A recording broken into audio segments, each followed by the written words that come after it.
ใส่เขาอยู่ใส่ก่อน ทาราเนี่ย เขาอยู่ทาราตัวนี้นะแต่มานี่กับนี้จักกลุ่มนี่นะหลายกลุ่มหลายชีวิตเนาะเขาเอิ้นมาทะเลลาวอยู่นี่ครับไผ่บุได้มากับเขี่ยวมาซะเนาะยังพวก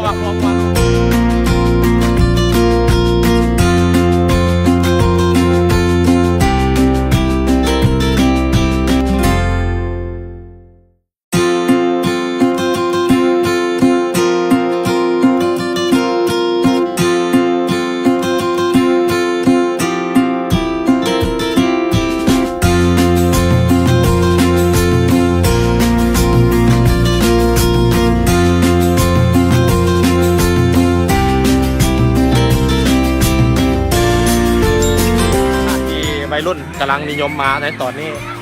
เขามาท่องเที่ยวนี่มาเรือลำไยเขาเอิ้นว่าโบ๊ทจองไว้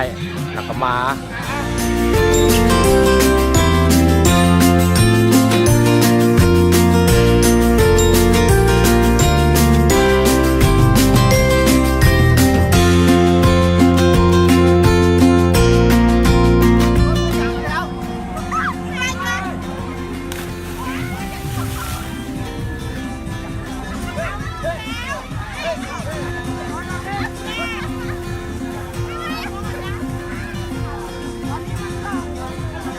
เอาเต้นใต้น้ำ